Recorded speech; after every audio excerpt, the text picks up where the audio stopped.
नमस्कार दोस्तों, स्वागत है आपके अपने चैनल परफेक्शन आईएएस में। 69th बीपीएससी को ध्यान में रखते हुए आज से हर एक विषय की सीरीज स्टार्ट की जाएगी, जिसमें हम लोग शुरू करेंगे हिस्ट्री की सीरीज़ से।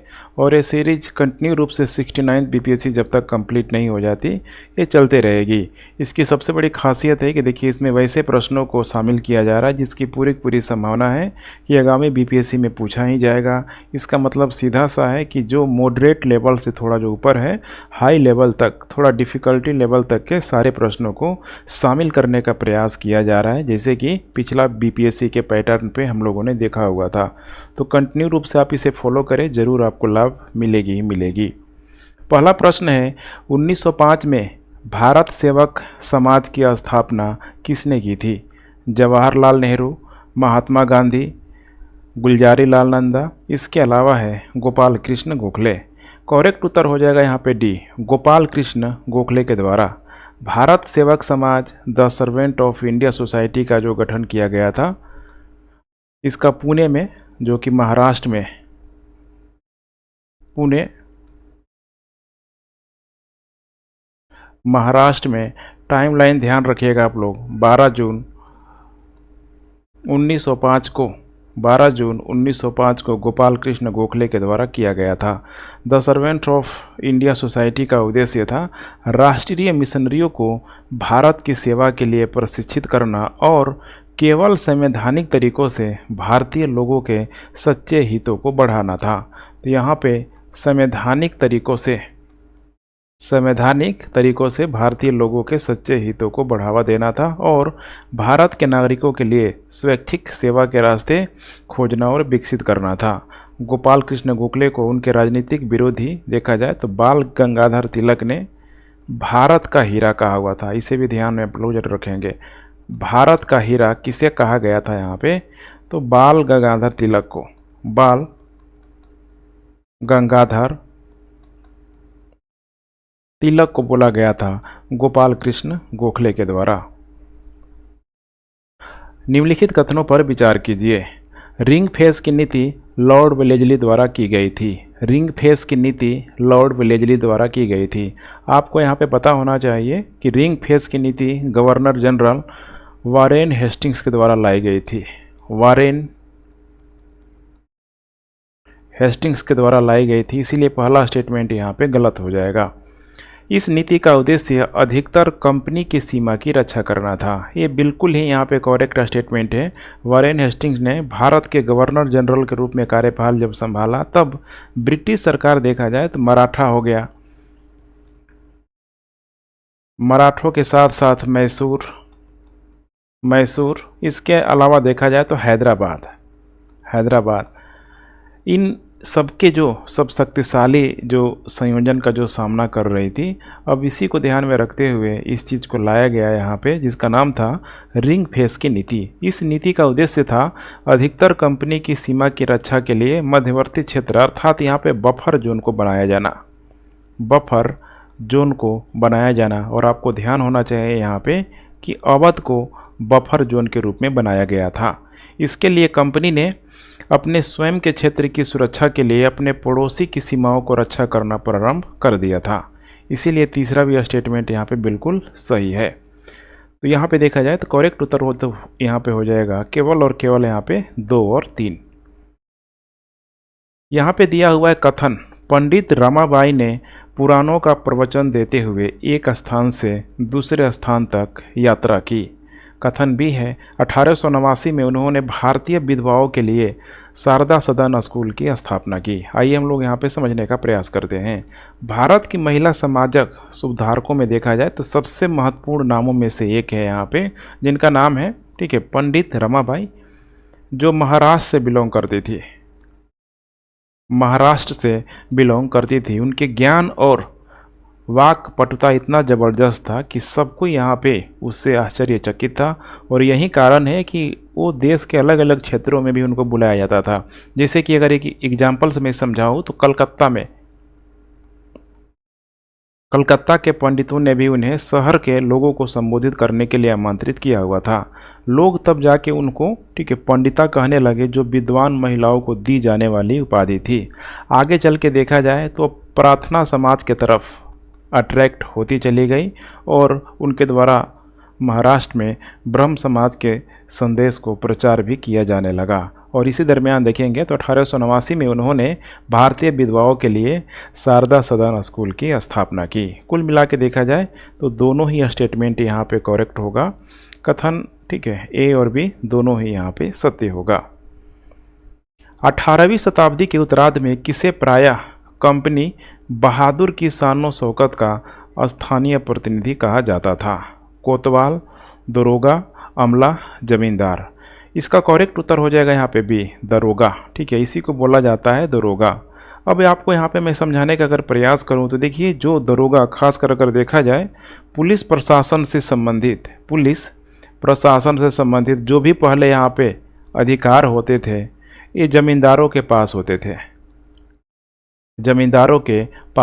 थे। लेकिन जब 1793 में कॉर्नवालिस ने, ध्यान रखिएगा, कॉर्नवालिस ने जमींदारों को उनके पुलिस कर्तव्यों से पूरी तरीके से वंचित कर दिया। किसके द्वारा?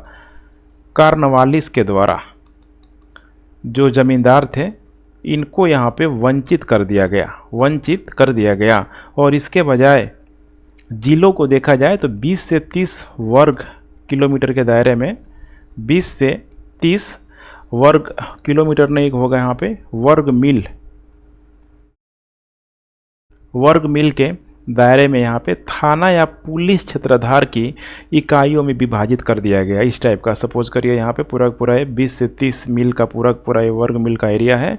अब यहाँ पे इसको कई सारी इकाइयों में यहाँ पे भी विभाजित कर दिया गया और इन्हीं सारे क्षेत्रों में जो कंट्रोल था, ये जो कंट्रोल यहाँ पे दे दिया गया दरोगा नामक एक नए अधिकारों को यहाँ पे दे दिया गया। उसी के अधीन पूरा क्षेत्र नियंत्रण कर दिया गया, जिसे मजिस्ट्रेट द्वारा अपॉइंटमेंट किया जाता था। नियुक्ति जो इसकी होती थी मजिस्ट्रेट के द्वारा। यही कारण है कि जो भी अब यहाँ पे सपोज करिए कि अगर यहाँ पे थाना बन जा रहा है, पुलिस स्टेशन बन जा रहा है, तो आस पास के लोगों में, खासकर जो आम जनता, किसान होते थे, मजदूर होते थे, इस दरोगा का काफ़ी खौफ हुआ करता था। दरोगा इस प्रकार दीवानी प्रांतों में कंपनी की सरकार के लिए नियंत्रण का एक नया साधन बन गया। जैसा कि किसानों ने उन्हें कंपनी बहादुर हो गया या फिर कंपनी बहादुर की आभा और अधिकार के स्थानीय प्रतिनिधि के रूप में भी देखा। 19वीं शताब्दी तक देखा जाए तो दरोगा जमींदार जो गठजोड़ था काफ़ी ज़बरदस्त हो गया और बंगाल के ग्रामीण जीवन में ज़बरदस्ती और उत्पीड़न के एक नए साधन के रूप में उभरने लगे। 1857 के विद्रोह के समय भारत का गवर्नर जनरल कौन था? William Henry, Cavendish Bentinck, James Andrew, Broun Ramsay Dalhousie. पूरा नाम है Charles John Canning, Lord Minto. यहाँ पे ये है बेंटिक हो गया, ये है डलहौजी, ये है कैनिंग और यहाँ पे हो जाएगा लॉर्ड मिंटो। इसका करेक्ट उत्तर हो जाएगा यहाँ पे चार्ल्स जॉन कैनिंग। करेक्ट उत्तर हो जाएगा यहाँ पे सी। यहाँ पे आपको ध्यान रखना है 1857 के विद्रोह के दौरान लॉर्ड कैनिंग भारत का गवर्नर जनरल यहाँ पे हुआ करता था। जैसे देखा जाए इसका टाइम पीरियड 1856 से लेके 1860 के बीच और इसी दरमियान यहाँ पे बीच में है 1857। देखा जाए तो 1858 की क्रांति के पश्चात यह पहला वायसराय भी था। इसको कुछ अन्य नामों से भी जाना जाता है, जैसे कि विस्काउंट कैनिंग।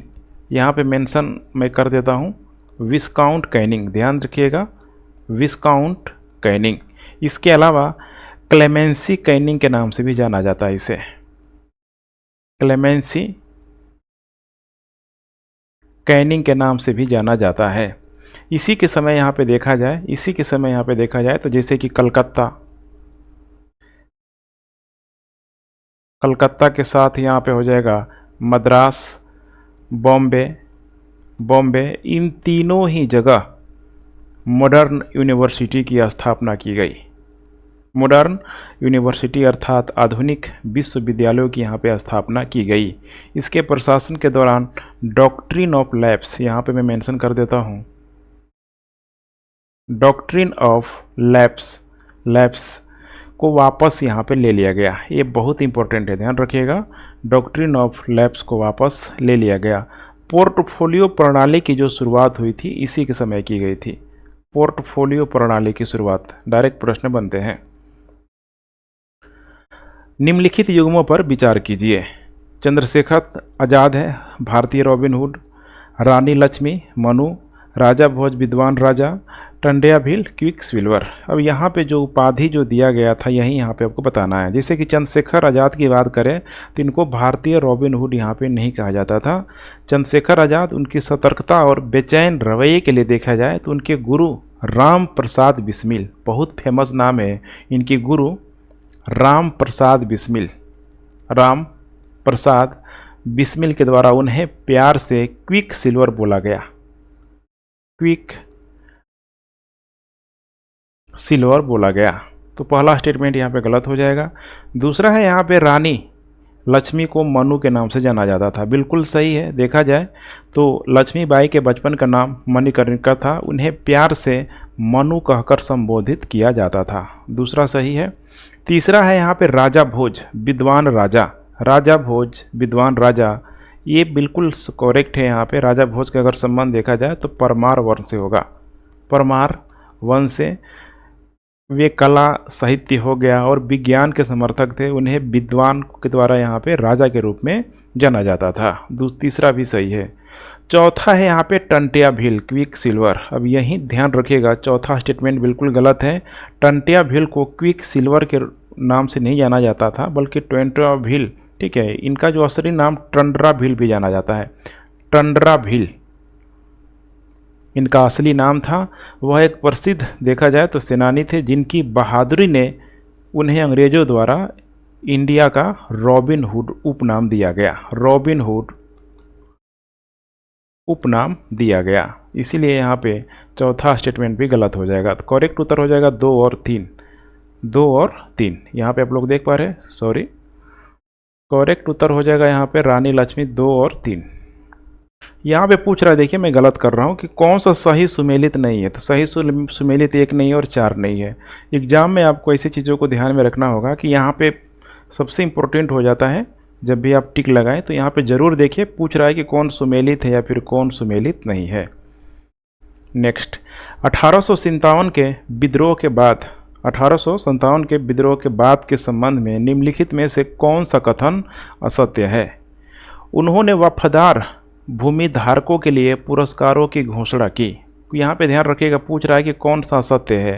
पहला स्टेटमेंट बिल्कुल ही यहाँ पे सही है, सही है। उन्होंने वफादार भूमि धारकों के लिए पुरस्कारों की घोषणा की। अंग्रेजों ने, ठीक है, जो भी यहाँ पे लोगों की वफादारी वापस पाने की जो पूरी यहाँ पे कोशिश की हुई थी 1857 के बाद से, उन्होंने विश्वास पात्र भूमि धारकों के लिए पुरस्कार की घोषणा की जिन्हें अपनी भूमि पर पारंपरिक अधिकारों का आनंद लेने की यहाँ पे अनुमति दी जाती थी।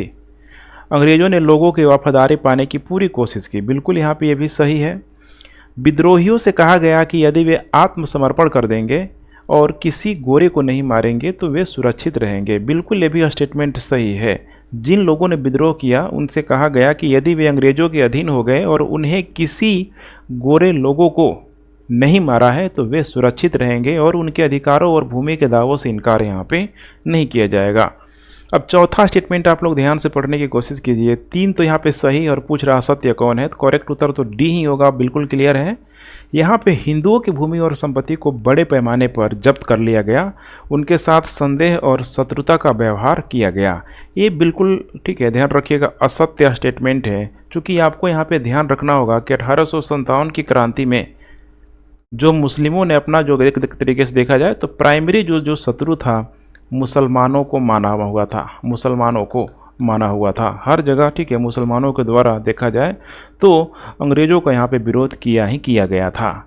इसीलिए यहाँ पे मुसलमानों की भूमि और संपत्ति को बड़े पैमाने पर जब्त कर लिया गया और उनके साथ संदेह और शत्रुत्व का व्यवहार यहाँ पे किया गया। तो यहाँ पे मेंशन किया गया है हिंदुओं की भूमि, इसकी जगह अगर मुसलमान होता तो ये भी स्टेटमेंट करेक्ट हो जाता।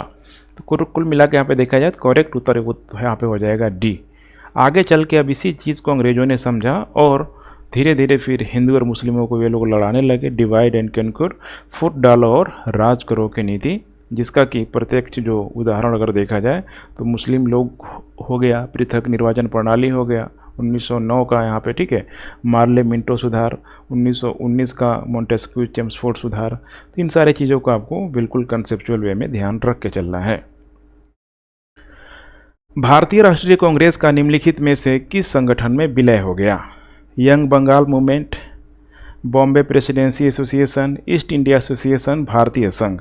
इसका करेक्ट उत्तर हो जाएगा यहाँ पे डी, भारतीय संघ में। भारतीय राष्ट्रीय कांग्रेस का निम्नलिखित में से किस संगठन में विलय हो गया? भारतीय संघ, या फिर आप ये भी कह सकते हैं कि भारतीय संघ का विलय हो गया भारतीय राष्ट्रीय कांग्रेस में।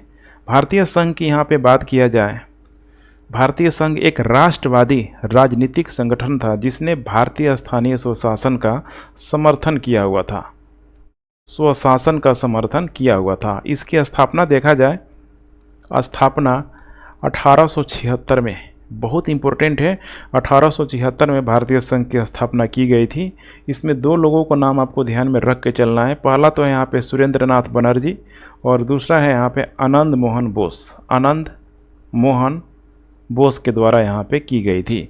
यह ब्रिटिश भारत में स्थापित होने वाला पहला खुले तौर पे देखा जाए तो राष्ट्रवादी समूह था, खुले तौर पे राष्ट्रवादी समूह था। आगे चल के जब 1885 में कांग्रेस की यहाँ पे स्थापना हो गई तो 1886 में भारतीय राष्ट्रीय कांग्रेस और भारतीय संघ का विलय हो गया, अर्थात आईएनसी हो गया। इसके अलावा यहाँ पे भारतीय संघ का पूर्ण रूप से यहाँ पे विलय कर दिया गया। यह 1886 में आपको ध्यान होना भी चाहिए, जो कि कलकत्ता में जो आईएनसी का जो अधिवेशन हुआ था, जिसकी अध्यक्षता यहाँ पे दादा भाई नौरोजी के द्वारा की गई थी, उसी दरमियान देखेंगे तो इन दोनों का यहाँ पे विलय कर दिया गया। स्वदेशी आंदोलन के संदर्भ में निम्नलिखित में से कौन सा कथन सही है? गोपाल कृष्ण गोखले की अध्यक्षता में भारतीय राष्ट्रीय कांग्रेस ने 1905 में कलकत्ता अधिवेशन में स्वदेशी आंदोलन को औपचारिक रूप से मंजूरी दी हुई थी। अब पहला स्टेटमेंट यहाँ पे बिल्कुल गलत है। गोपाल कृष्ण गोखले की अध्यक्षता में भारतीय राष्ट्रीय कांग्रेस ने यहाँ पे 1905 में, यहाँ पे देख पा रहे हैं जो दिया हुआ है, यहीं आपको ध्यान रखना है, दिसंबर 1905 में। ये कलकत्ता की जगह यहाँ पे क्या हो जाएगा? बनारस अधिवेशन में स्वदेशी आंदोलन को औपचारिक मंजूरी दी गई थी, इसीलिए पहला गलत है। बाल गंगाधर तिलक ने हिंदू मुस्लिम एकता के प्रतीक के रूप में राखी अर्थात रक्षाबंधन का आह्वान किया। आपको यहाँ पे ध्यान देना होगा कि रविंद्रनाथ टैगोर ने हिंदू मुस्लिम एकता के प्रतीक के रूप में राखी अर्थात रक्षाबंधन का आह्वान किया हुआ था, और इसके तहत उनके द्वारा यहाँ पे लेख भी लिखा गया था जिसका नाम था आत्मशक्ति। यहाँ पे ध्यान रखना है बाल गंगाधर तिलक को लेके कि बाल गंगाधर तिलक ने स्वदेशी को बहिष्कार योग के रूप में वर्णित किया हुआ था। वहीं अगर हम लोग बात करें रविंद्रनाथ टैगोर की तो कुछ बातें याद रखिएगा। रविंद्रनाथ टैगोर की जैसे कि सबसे फेमस है उनका शांति निकेतन की स्थापना की गई थी, और सतीश मुखर्जी ने देसी शिक्षा प्रदान के लिए डॉन सोसाइटी की स्थापना की थी। डॉन सोसाइटी की स्थापना की गई थी किसके द्वारा? ये बहुत इंपॉर्टेंट है, पूछा जा सकता है, तो याद रखिएगा सतीश मुखर्जी के द्वारा। निम्नलिखित में से कौन सा समूह कांग्रेस के नरम पंथियों से नहीं जुड़ा हुआ था?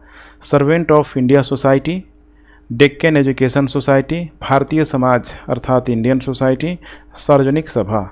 इसका करेक्ट उत्तर हो जाएगा यहाँ पे बी, डेक्कन एजुकेशन सोसाइटी। अगर यहाँ पे इसकी बात किया जाए स्थापना को लेके तो 1884 में गोपाल कृष्ण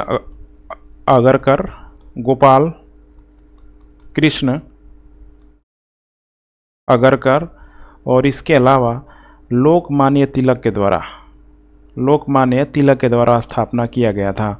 और बाद में आपको मैं ये भी बता दूं, ये नाम बहुत इम्पोर्टेंट है, गोपाल कृष्ण गोखले और धोंदो केशव कर्वे गोखले देख पा रहे हैं यहाँ पे दोनों ही अलग अलग नेता है। यहाँ पे एक तरफ देखा जाए नरमपंथी है तो दूसरी तरफ गरमपंथी है। तो गोपाल कृष्ण गोखले और गोखले के साथ साथ धोंदो धोंदो केशव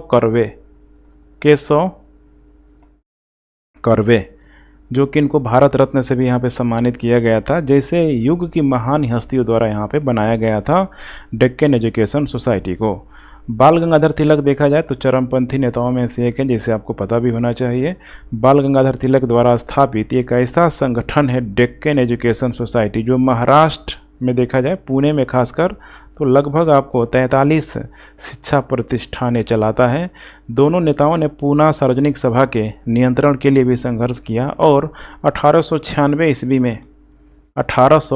ईस्वी में गोखले द्वारा दक्कन सभा की स्थापना तिलक के आगे आने की यहाँ पे परिणाम थी। 6 अप्रैल 1919 को किस घटना के लिए अहिंसक विरोध दिन के रूप में मनाया गया था? 6 अप्रैल 1919 को बहुत फेमस घटना है। Simon commission, Rowlatt act, cabinet mission योजना, मार्ले मिंटो सुधार। इसका करेक्ट उत्तर हो जाएगा बी, रॉलेट एक्ट। 6 अप्रैल यहाँ पे फिर से मैं मेंशन कर देता हूँ। 6 अप्रैल 1919 को महात्मा गांधी के द्वारा ब्रिटिश सरकार द्वारा पारित अन्यायपूर्ण रॉलेट एक्ट के खिलाफ एक अहिंसक सत्याग्रह यहाँ पे शुरू किया गया था। किसके द्वारा? यहाँ पे गांधी के द्वारा यहाँ पे शुरू किया गया था। इस अधिनियम को भारतीय जनता द्वारा इसकी अन्यायपूर्ण और प्रतिबंधात्मक प्रकृति के कारण इसी को यहाँ पे ब्लैक एक्ट के रूप में भी जाना जाता है। बहुत इंपॉर्टेंट है, पूछा जा सकता है। ब्लैक एक्ट का संबंध किससे है? तो रॉलेट एक्ट से है। इस अधिनियम को ही सरकार को बिना किसी मुकदमे के अधिकतम 2 साल की अवधि के लिए आतंकवादी गतिविधियों के संदिग्ध किसी भी व्यक्ति की या फिर किसी भी व्यक्ति को कैद करने की शक्ति थी। यही कारण है कि कांग्रेस के जो 2 बहुत फेमस जो नेता थे, जिनका नाम था डॉक्टर सत्यपाल और डॉक्टर सैफुद्दीन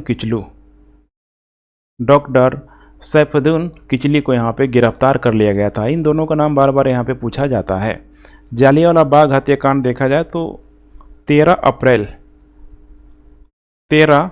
अप्रैल 1919 को अमृतसर में हुआ था। आपको ध्यान होना चाहिए। कर्नल रेजिनाल्ड डायर यही था। वो कर्नल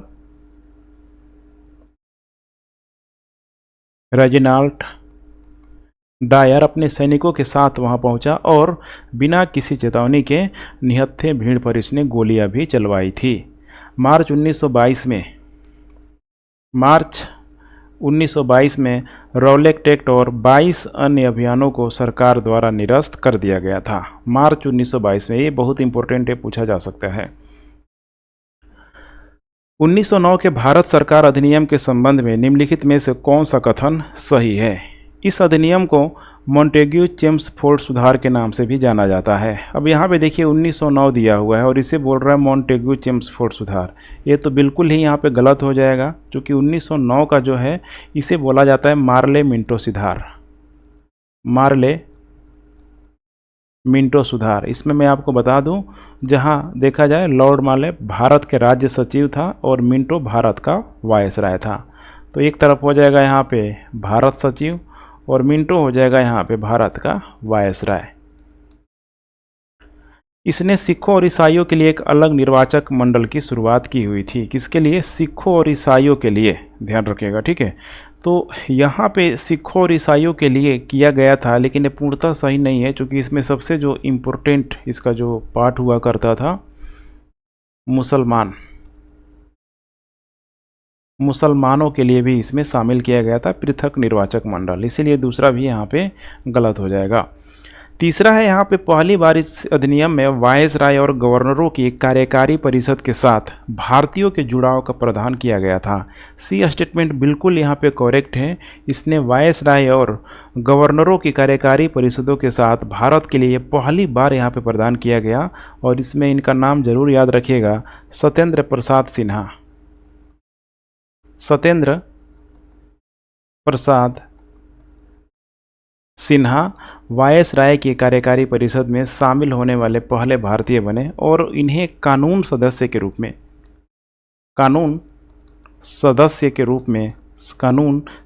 रूप में नियुक्त किया गया था। इसने केवल केंद्रीय स्तर पर विधान परिषदों के आकार में काफ़ी वृद्धि की। अब यहाँ पे जब लगा है केवल, तो केवल को लेकर जब तक आप फुल्ली सेटिस्फाइड नहीं है, फुल्ली आपका कॉन्सेप्ट क्लियर नहीं है, मैं बार बार बोलता हूँ कि आप अधिकतर 99% केसेस में, ठीक है, आप उसको सही मान के नहीं चले। तो यहाँ पे भी मैं उसी तरीके से कर रहा हूँ। डी ऑप्शन यहाँ पे गलत होगा। इसने दोनों स्तरों पर देखा जाए तो विधान परिषदों के विचार विमर्श के कार्यों का विस्तार किया हुआ था, जैसे कि उदाहरण के लिए सदस्यों को पूरक प्रश्न, इसके अलावा बजट पर प्रस्ताव पेश करने आदि की यहाँ पे अनुमति थी। तो कुल मिला के यहाँ पे आपको ध्यान रखना है, करेक्ट उत्तर हो जाएगा यहाँ पे सी। भारतीय स्वतंत्रता संग्राम के संदर्भ में निम्नलिखित में से कौन सी घटना सबसे पहले घटित हुई? ऐसे प्रश्न बहुत पूछे जाते हैं बीपीएससी के द्वारा, क्या पता यही प्रश्न पूछ लिया जाए। लखनऊ समझौता, गांधी इरविन क्रिप्स मिशन प्रस्ताव, भारत छोड़ो आंदोलन। देखिए, तो यहाँ पे करेक्ट उत्तर यहाँ पे हो जाएगा कौन सी घटना सबसे पहले हुई थी? करेक्ट उत्तर हो जाएगा यहाँ पे ए, लखनऊ समझौता। लखनऊ समझौता आपको ध्यान होना चाहिए, दिसंबर 1916 में लखनऊ में आयोजित दोनों दलों के संयुक्त सत्र में मराठा नेता बाल गंगाधर तिलक के द्वारा या फिर उनके नेतृत्व में भारतीय राष्ट्रीय कांग्रेस और मोहम्मद अली जिन्ना के नेतृत्व वाली मुस्लिम लीग के बीच एक समझौता हुआ था। सत्य की जो अध्यक्षता जो की गई थी, ये भी बहुत इम्पोर्टेंट है, अंबिका चरण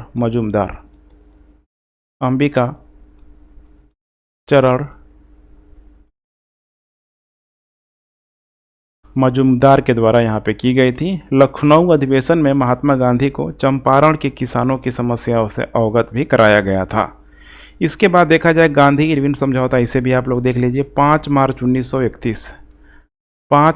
1931। क्रिप्स मिशन प्रस्ताव हो जाएगा मार्च 1942 और भारत छोड़ो आंदोलन हो जाएगा अगस्त 1942। तो करेक्ट उत्तर हो जाएगा ए। निम्नलिखित व्यक्तियों के विषय में यहाँ पे विचार कीजिए।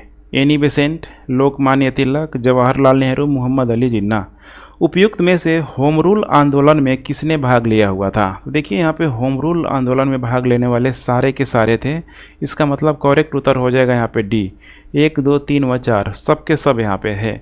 चूँकि मैं आपको बता दूँ 1916 से लेके 1918 के बीच, 1916 से लेकर 1918 के बीच भारतीय स्वतंत्रता आंदोलन में देखा जाए तो बाल गंगाधर तिलक और एनी बेसेंट जैसे नेताओं के नेतृत्व में होम रूल आंदोलन के विकास और प्रसार को यहाँ पे देखा गया। इसमें दो नाम काफ़ी इंपॉर्टेंट है, एक तो हो जाएगा यहाँ पे एनी बेसेंट और दूसरे तरफ यहाँ पे हो जाएगा बाल गंगाधर तिलक।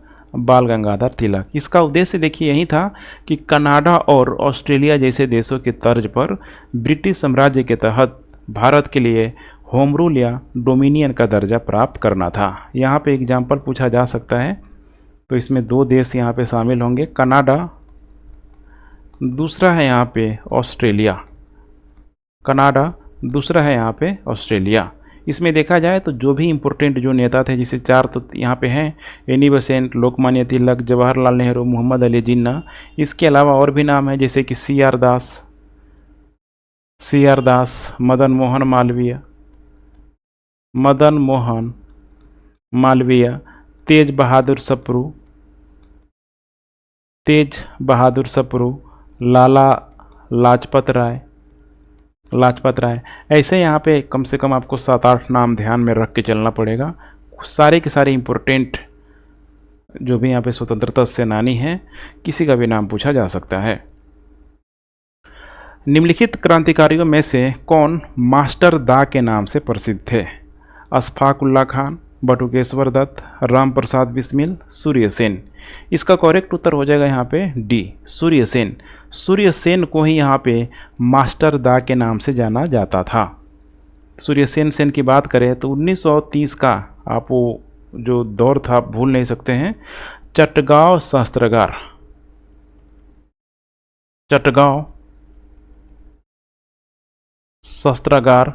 शस्त्रागार छापे का नेतृत्व करने के लिए जाने जाते हैं। सेन देखा जाए तो पेशे से यह एक स्कूल टीचर थे और मास्टर दा के नाम से भी प्रसिद्ध हैं। 1918 में उन्होंने भारतीय राष्ट्रीय कांग्रेस की चटगांव शाखा के अध्यक्ष के रूप में चुना गया था। बाकी और भी नाम है, जैसे कि अशफाक उल्ला खान की बात करें तो इनको यहाँ पे हिंदुस्तान सोशलिस्ट रिपब्लिकन एसोसिएशन के सह संस्थापक के रूप में भी जाना जाता है। हिंदुस्तान सोशलिस्ट रिपब्लिक एसोसिएशन सह संस्थापक। दूसरा नाम है यहाँ पे राम प्रसाद बिस्मिल। इनको दो चीज़ों से जाना जाता है। एक तो है यहाँ पे 1918 का मैनपुरी षड्यंत्र और सबसे इम्पोर्टेंट है यहाँ पे 1925 के काकोरी घाट। बटुकेश्वर दत्त का नाम भी आप कैसे भूल सकते हैं। बटुकेश्वर दत्त देखा जाए तो 8 अप्रैल 1929 को नई दिल्ली में केंद्रीय विधानसभा में भगत सिंह के साथ बम विस्फोट करने के लिए इन्हें भी जाना जाता है। तो सबका सब हमने देख लिया। 1925 में उत्तर प्रदेश में काकोरी षड्यंत्र से कौन सा क्रांतिकारी संगठन जुड़ा हुआ था? Mitra Mela, Hindustan republic association, Hindustan socialist republic association, Indian league. इसका करेक्ट उत्तर हो जाएगा यहाँ पे C, Hindustan socialist republic association. Kakori, ध्यान रखिएगा, काकोरी षड्यंत्र केस एक सशस्त्र डकैती थी जो कि यहाँ पे, ठीक है, 9 अगस्त 1925 को यहाँ पे हुई थी। इसे भी आप लोग ध्यान में ज़रूर रखिएगा, ठीक है। हिंदुस्तान रिपब्लिक एसोसिएशन क्रांतिकारी संगठन था जो काकोरी षड्यंत्र से जुड़ा हुआ था। इस काकोरी षड्यंत्र का जो उद्देश्य था पूरी तरीके से कि प्रशासन के बल के माध्यम से पैसा लेकर HRL के लिए यहाँ पे धन प्राप्त करना था, इसीलिए यहाँ पे लूटना यहाँ पे शुरू कर दिया गया। इसी दरमियान देखेंगे यहाँ पे तो राम प्रसाद बिस्मिल हो गया, अशफाक उल्ला खान, रोशन सिंह और राजेंद्र लाहिड़ी को यहाँ पे 1927 में फांसी भी दे दी गई थी। निम्नलिखित में से कौन सा साइमन कमीशन के बहिष्कार का गलत कारण था? यहाँ पे क्या दिया हुआ है? गलत कारण था। कोई सार्वभौमिक मताधिकार प्रस्तावित नहीं था, सभी सदस्य अंग्रेज थे, इसने भारत और रियासतों के भारतीय संघ के निर्माण की मांग को यहाँ पे खारिज कर दिया था, कोई वित्तीय विचलन प्रस्तावित नहीं किया गया था। इसमें देखेंगे तो जो यहाँ पे गलत जो कारण था, यहाँ पे करेक्ट उत्तर हो जाएगा यहाँ पे सी। 1927 में ब्रिटिश सरकार द्वारा साइमन कमीशन के नाम से 7 सदस्यीय आयोग का गठन किया गया था। आयोग को यह तय करने का उद्देश्य था कि भारत आगे के संवैधानिक सुधारों के लिए यहाँ पे तैयार है कि नहीं। अर्थात यहाँ पे देखा जाए तो उनके द्वारा पूरी तरीके से 1919 का मोंटेग्यू चेम्सफोर्ड सुधार का रिव्यू करने के लिए यहाँ पे भेजा गया था। हालांकि देखा जाए तो साइमन कमीशन की कुछ सीमाएं थी, जैसे कि आयोग में सबसे पहले देखा जाए तो कोई भारतीय, कोई भी इंडियन यहाँ पे मौजूद नहीं था। दूसरी बात किया जाए, गवर्नर जनरल की स्थिति पूरी तरीके से अप्रभावित रही थी, कोई सार्वभौमिक मताधिकार प्रस्तावित नहीं था, कोई वित्तीय विचलन प्रस्तावित नहीं किया गया था, अलग मतदाताओं को ख़त्म करने का कोई प्रावधान नहीं किया गया था। और यही कारण है कि साइमन गो बैक के देशानुसार यहाँ पे नारे और बैनर यहाँ पे लगाए गए थे, जगह जगह इसका पूरी तरीके से विरोध किया गया था। करेक्ट उत्तर हो जाएगा यहाँ पे सी। निम्नलिखित में से कौन सी नेहरू रिपोर्ट की अनुशंसा नहीं है? डोमिनियन दर्जा, पृथक निर्वाचन मंडल, एकात्मक तथा लोकतंत्रीय केंद्र, वयस्क मताधिकार। इसका करेक्ट उत्तर यहाँ पे हो जाएगा वयस्क मताधिकार। यहाँ पे ध्यान रखिएगा, नेहरू रिपोर्ट की यहाँ पे अनुशंसा नहीं थी। नेहरू रिपोर्ट की बात करें तो 10 अगस्त 1928 को ये दिया गया था, जिसमें बताया गया था कि किसी भी समुदाय के लिए अलग निर्वाचक मंडल यहाँ पे नहीं होगा, पृथक निर्वाचक मंडल नहीं होगा। सॉरी, यहाँ पे मैंने गलत लगा दिया, ठीक है। कह रहा है कि अनुशंसा यहाँ पे क्या थी? नहीं थी। तो पृथक निर्वाचक मंडल की अनुशंसा यहाँ पे क्या होगी? नहीं होगी। इसने अल्पसंख्यक सीटों के आरक्षण का प्रावधान किया हुआ था। इसने केंद्र और प्रांतों में मुसलमानों के लिए सीटों के आरक्षण की व्यवस्था यहाँ पे की हुई थी, जहाँ वे अल्पमत में थे और बंगाल और पंजाब में यहाँ पे नहीं थे, तो वहाँ पे नहीं किया गया था। इस प्रकार देखा जाए तो करेक्ट उत्तर यहाँ पे वयस्क मताधिकार नहीं होगा, बल्कि पृथक निर्वाचक मंडल यहाँ पे क्या होगा, नहीं होगा। इसकी जगह यहाँ पे क्या लाया गया था, ध्यान रखिएगा, आरक्षण का यहाँ पे प्रावधान किया गया था। करेक्ट उत्तर यहाँ पे हो जाएगा बी। 1929 के कांग्रेस के लाहौर अधिवेशन में निम्नलिखित में से कौन से महत्वपूर्ण निर्णय लिए गए थे? पूर्ण स्वतंत्रता को कांग्रेस का लक्ष्य घोषित किया गया था। 1929 के लाहौर अधिवेशन में 1929 के लाहौर अधिवेशन में देखा जाए तो भारतीय राष्ट्रीय कांग्रेस के द्वारा यहाँ पे ठीक है किया गया था, बिल्कुल ये सही है। पूर्ण स्वतंत्रता का कांग्रेस का लक्ष्य घोषित किया गया था, बिल्कुल ये करेक्ट स्टेटमेंट है। कांग्रेस कार्य समितियों को सविनय अवज्ञा का कार्यक्रम शुरू करने के लिए अधिकृत किया गया था, ये भी बिल्कुल सही है। कांग्रेस कार्य समिति को करों का भुगतान न करने के लिए, ये बहुत इंपॉर्टेंट है, करों का टैक्स का भुगतान न करने के लिए अपने लक्ष्य के रूप में पूर्ण स्वतंत्रता के साथ सविनय अवज्ञा का एक कार्यक्रम शुरू करने के लिए अधिकृत किया गया था। द्विराष्ट्र सिद्धांत मुस्लिम लीग द्वारा यहाँ पे प्रतिपादित किया गया था। द्विराष्ट्र सिद्धांत कह रहा है यहाँ पे कि मुस्लिम लीग द्वारा प्रतिपादित किया गया था। तो देखिए द्विराष्ट्र सिद्धांत को मुस्लिम लीग ने प्रतिपादित किया था, कोई डाउट नहीं है, लेकिन ये कब हुआ था? लाहौर अधिवेशन में। ये बहुत इंपॉर्टेंट है, जो कि ये हुआ था 1940 में, इसीलिए 1929 के कांग्रेस के लाहौर अधिवेशन से इसका कोई संबंध नहीं है। तीसरा गलत हो जाएगा। विधायकों के सभी सदस्यों को अपनी सीटों से इस्तीफा देने के लिए बोला गया था, बिल्कुल सही है। तो कुल मिला के देखा जाए करेक्ट उत्तर यहाँ पे 1, 2 और 4 ऐसा एक ही उत्तर है। करेक्ट उत्तर हो जाएगा यहाँ पे डी। निम्नलिखित में से कौन गांधी जी का पहला सत्याग्रह आंदोलन था जिसमें उन्होंने सविनय अवज्ञा का इस्तेमाल किया हुआ था? चंपारण, खेड़ा, अहमदाबाद, रौलेट सत्याग्रह। इसमें देखिए बिल्कुल भी कन्फ्यूजन नहीं करना है, इसका करेक्ट उत्तर यहाँ पे हो जाएगा ए, चंपारण। चंपारण के किसान चंपारण सत्याग्रह से देखा जाए तो पहले 3 कठिया प्रणाली का जो यहाँ पर प्रचलन था, सब मैंने यहाँ पे समझाया हुआ था आपको कि क्या था 3 कठिया प्रणाली, जो कि किसानों को नील की खेती करने के लिए यहाँ पे बाध्य किया जाता था। तो इसमें देखा जाए इसी को रोकने के लिए यहाँ पे 2 नाम है यहाँ पे। एक तो नाम है राजकुमार शुक्ल, जो कि बीपीएससी का बहुत फेमस प्रश्न है, ठीक है। राजकुमार शुक्ल के साथ साथ आप संत राउत का भी नाम जरूर याद रखिएगा, संत राउत। और ठीक है, इनको जो मोटिवेट किया था यहाँ पे खासकर जो ठीक है लखनऊ तक पहुँचाने में, ब्रजकिशोर प्रसाद जो कि वकील थे, ब्रजकिशोर प्रसाद, ये भी बहुत ही फेमस उस समय के वकील थे। इन्हीं की जो पुत्री थी, ठीक है, इनकी जो पुत्री का जो विवाह हुआ था जयप्रकाश नारायण से हुआ था। तो ये सब इक्वेशन आपको ध्यान में रख के चलना है। ब्रिटिश औपनिवेशिक काल में यह बिहार में एक किसान विद्रोह था। मोहनदास करमचंद गांधी द्वारा चंपारण में एक आश्रम भी स्थापित किया गया था। करेक्ट उत्तर होगा ए। भारत में संघीय न्यायालय के निर्माण की वकालत इनमें से किस अधिनियम या फिर आयोग के द्वारा की गई थी? भारत सरकार अधिनियम 1919, ली कमीशन 1923, भारत सरकार अधिनियम 1935, भारतीय परिषद अधिनियम 1909। अब यहाँ पे देखेंगे संघीय न्यायालय के निर्माण को लेकर बात की जा रही है। इसका करेक्ट उत्तर हो जाएगा यहाँ पे सी, भारत सरकार अधिनियम 1935। भारत का संघीय न्यायालय एक न्यायिक निकाय था जिसकी जो स्थापना की गई थी, ये बहुत इंपॉर्टेंट है, ध्यान रखिएगा। भारत सरकार अधिनियम 1935 के तहत, इस एक्ट के तहत यहाँ पे किया गया था, लेकिन 1935 में नहीं हुआ था, बल्कि ये 1937 में इसकी स्थापना की गई थी। आगे चल के देखेंगे तो इसी को 1905 में भारत के सर्वोच्च न्यायालय की स्थापना,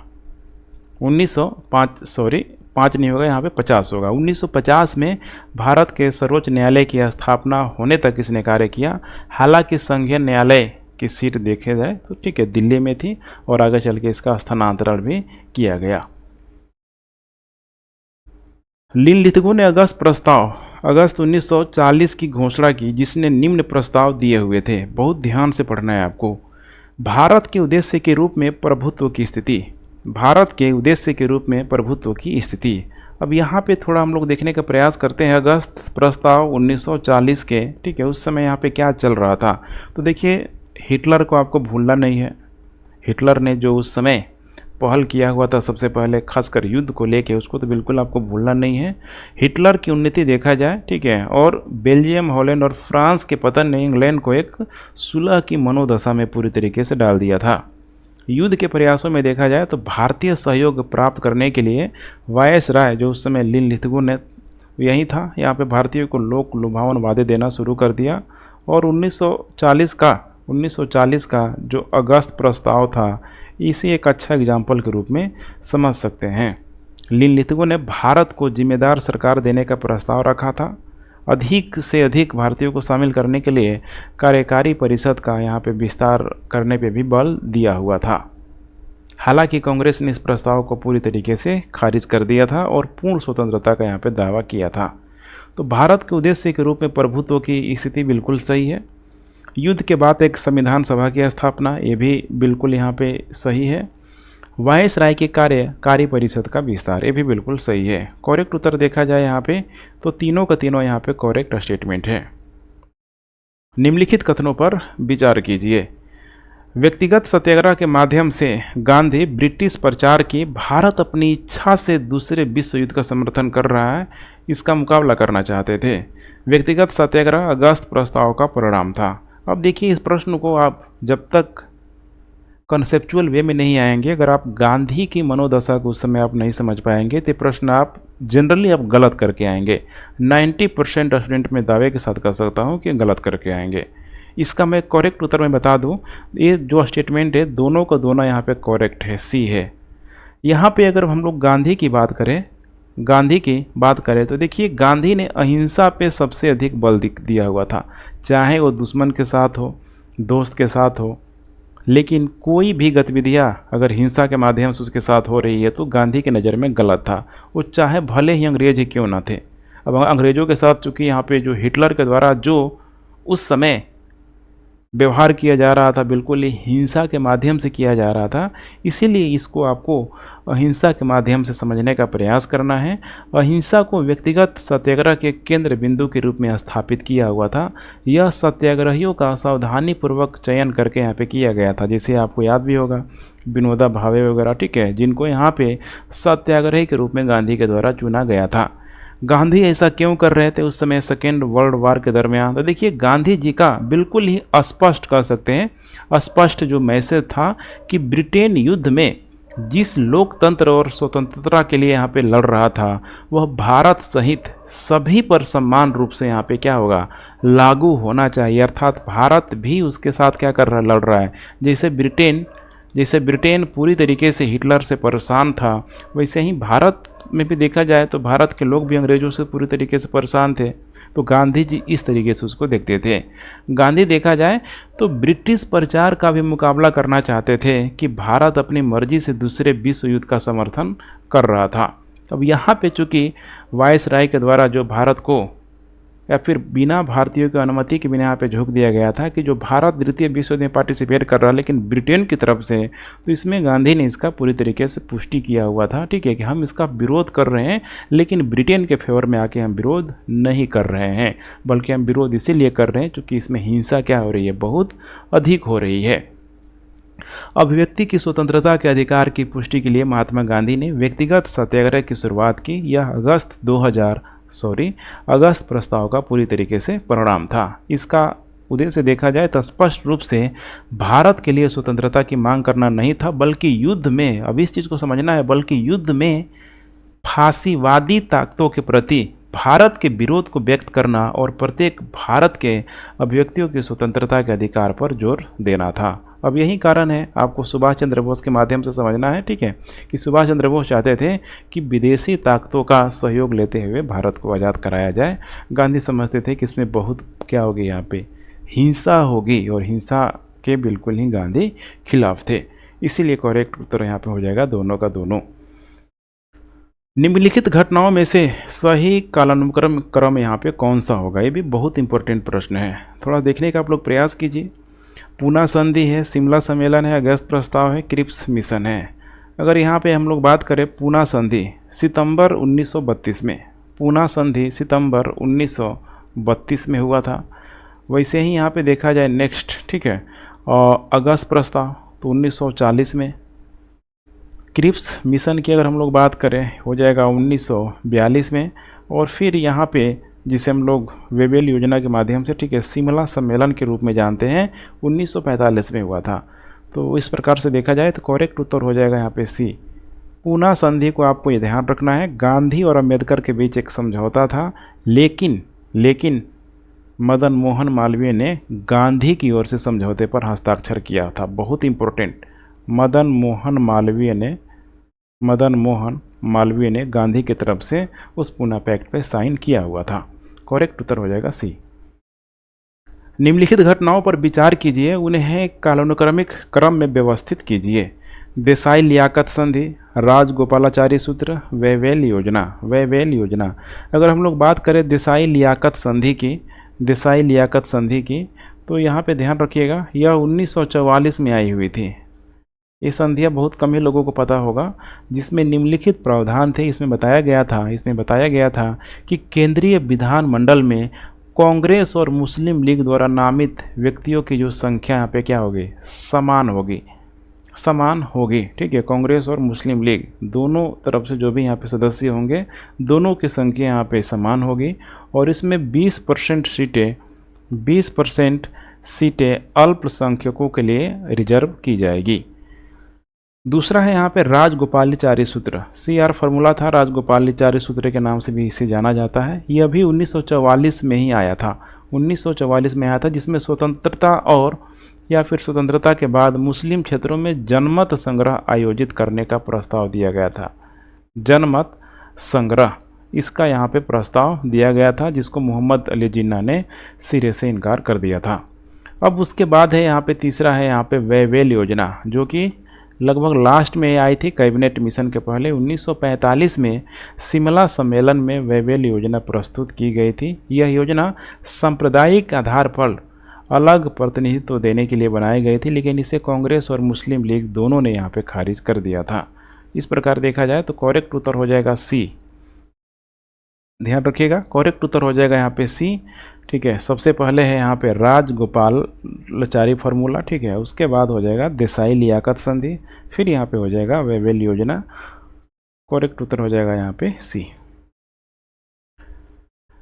क्या कारण है कि 1946 में नौसेना क्रांति 18 फरवरी को बॉम्बे में आयोजित की गई थी? पदोन्नति के लिए, खराब भोजन और उनके ब्रिटिश अधिकारियों के व्यवहार का विरोध करने के लिए। यह विरोध करने के लिए अंग्रेज संघ बनाने की अनुमति नहीं दे सकते थे। उच्च मजदूरी के विरोध करने के लिए। इसका करेक्ट उत्तर हो जाएगा यहाँ पे बी, खराब भोजन और उनके ब्रिटिश अधिकारियों के व्यवहार का विरोध करने के लिए किया गया था। इस क्रांति में देखा जाए तो पूर्ण हड़ताल शामिल है, और पूरे भारत में देखा जाए तो पश्चिम से वेस्ट टू ईस्ट पूरा का पूरा इसको यहाँ पे भारत में सपोर्ट मिला ही मिला। देखा जाए तो इसमें लगभग 78 जहाज और तट प्रतिष्ठानों में देखा जाए तो जो भी यहाँ पे काम करने वाले लोग थे, लगभग 20,000 से अधिक नाविकों को शामिल करने के लिए यह आया हुआ था। यह विद्रोह ब्रिटिश सैनिक और रॉयल नेवी के युद्धपोतों द्वारा बलपूर्वक दमन के साथ साथ, इसमें संख्या पूछा जा सकता है, 8 की यहाँ पे मृतक हुई, 33 के आसपास इसमें घायल हो गए। कुल हड़तालों के साथ इसमें किया गया था। इंडियन नेशनल कांग्रेस और मुस्लिम लीग ने इसकी निंदा की, जबकि कम्युनिस्ट पार्टी ने ही स्ट्राइकरों का पूरी तरीके से समर्थन दिया हुआ था। अब इसी दरमियान देखेंगे, ठीक है, पूछा जा सकता है कि इस समय वायसराय कौन था, तो यहाँ पे हो जाएगा वेवेल का टाइम पीरियड था 1944 से 1947। ठीक है, भारतीय नौसेना विद्रोह के समय यही भारतीय गवर्नर जनरल या फिर वायसराय कह सकते हैं, यही था वेवेल। युद्ध का प्रसिद्ध नारा दिल्ली चलो किसने दिया हुआ था? लाला लाजपत राय, सुभाष चंद्र बोस, भगत सिंह, चंद्रशेखर आज़ाद। इसका करेक्ट उत्तर हो जाएगा यहाँ पे बी, सुभाष चंद्र बोस। दिल्ली चलो का नारा सुभाष चंद्र बोस के द्वारा दिया गया था। जब INA ने, बहुत इम्पोर्टेंट है यहाँ पे, INA ने बर्मा के खिलाफ अपना सैन्य अभियान शुरू किया, तब उन्होंने 1944 ईस्वी में भारतीय राष्ट्रीय सेना को प्रेरित करने के लिए इस नारे का इस्तेमाल किया हुआ था। मारो कुछ और भी नारा है, जैसे कि ठीक है मंगल पांडे के द्वारा कुछ जो ऐसी नारा है, अनकही नारा के रूप में आप समझ सकते हैं, जो बहुत ही कम यूज होता है, एग्जाम में पूछा जाने की संभावना होता है। बहुत सारे जो ठीक है प्रचलित जो नारे हैं वो तो एग्जाम में बहुत बार पूछा जा चुका है। जैसे मंगल पांडे के द्वारा बोला गया था मारो फिरंगों को, मारो फिरंगों को। वैसे ही एक नेहरू के द्वारा, जवाहरलाल नेहरू के द्वारा नारा दिया गया था who lives if India dies, India ठीक है डाइस, ठीक है, इसे भी आप लोग ध्यान में रखेंगे। निष्क्रिय प्रतिरोध का सिद्धांत किसने प्रतिपादित किया हुआ था? बाल गंगाधर तिलक, लाला लाजपत राय, एम.एन. रॉय, अरबिंदो घोष। इसका करेक्ट उत्तर हो जाएगा यहाँ पे डी, अरबिंदो घोष के द्वारा। निष्क्रिय प्रतिरोध का सिद्धांत अरबिंदो घोष द्वारा प्रतिपादित किया गया था। कब किया गया था इसे भी आप लोग ध्यान रखेंगे। अप्रैल 1907 में, अप्रैल 1907 में वंदे मातरम पत्रिका में उनके द्वारा प्रकाशित लेखों की एक श्रृंखला पर यह आधारित है। नाम क्या है? वंदे मातरम पत्रिका। यह लेख देखा जाए तो 16 अक्टूबर 1905 को वायसराय कर्जन द्वारा बंगाल के विभाजन के बाद यहाँ पे लिखा गया था। अरबिंदो नरमपंथियों के याचिका की राजनीति के सिद्धांत के पूरी तरीके से खिलाफ थे। निष्क्रिय प्रतिरोध एक परिवर्तन को बाध्य करने के लिए कानून या नीतियों के खिलाफ देखा जाए तो अहिंसक विरोध या एक तरीके से कह सकते हैं कि तरीका था। इस प्रकार हम कह सकते हैं कि जो निष्क्रिय प्रतिरोध का जो सिद्धांत था अरबिंदो घोष द्वारा प्रतिपादित किया गया था, जो पूरी तरीके से यहाँ पे देखा जाए तो कर्जन के द्वारा जो लेख लिखा गया था उसका यहाँ पे अरबिंदो घोष के द्वारा ठीक है आलोचनात्मक कर सकते हैं यहाँ पे ठीक है पूरा उसका क्रिटिसाइज किया गया था। कैबिनेट मिशन के बारे में निम्नलिखित में से कौन सा कथन सही नहीं है? मिशन ने पाकिस्तान की मांग को खारिज कर दिया था। मिशन ने पाकिस्तान की मांग को खारिज कर दिया था। कह रहा है कि सही नहीं है। ये यहाँ पे सही क्या है? नहीं है, चूँकि खारिज ठीक है ध्यान रखिएगा कर दिया गया था। यह मार्च 1946 में भारत आया, बिल्कुल सही है। मिशन में कैबिनेट मिशन के 4 सदस्य थे। अब यही जो करेक्ट उत्तर हो जाएगा सी, चूँकि कैबिनेट मिशन में यहाँ पे 4 सदस्य नहीं थे बल्कि इसमें देखा जाए तो 3 सदस्य थे। 3 सदस्यों का नाम बार बार एग्जाम में पूछा जाता है। जैसे कि नंबर 1 है यहाँ पे स्टेफोर्ड क्रिप्स। दूसरा नाम है यहाँ पे पेंथिक लॉरेंस। तीसरा नाम होगा यहाँ पे ए.वी. अलेक्जेंडर। पूछा जाता है बार बार, ध्यान में जरूर रखेंगे। करेक्ट उत्तर हो जाएगा सी। आज का लास्ट प्रश्न, निम्नलिखित में से कौन चतुराईपूर्ण निष्क्रियता, इसी को बोला जाता है मास्टरली इनएक्टिविटी की नीति से यहाँ पे जुड़ा हुआ है? William Bentinck, Canning, John Lawrence, Lord Mayo. इसका करेक्ट उत्तर हो जाएगा यहाँ पे सी, जॉन लॉरेंस की अगर हम लोग यहाँ पे अवधि की बात करें 1864 से लेके 1869 के बीच यहाँ पे देखा जाए तो वायसराय लॉर्ड जॉन लॉरेंस ने मास्टरली इनएक्टिविटी की नीति यहाँ पे शुरू की हुई थी। उनका मानना था कि अंग्रेज़ों को अफ़गानिस्तान के आंतरिक मामलों में हस्तक्षेप नहीं करना चाहिए और इसके लिए दरबार में एक अंग्रेज प्रतिनिधि को रखने की कोई आवश्यकता नहीं है।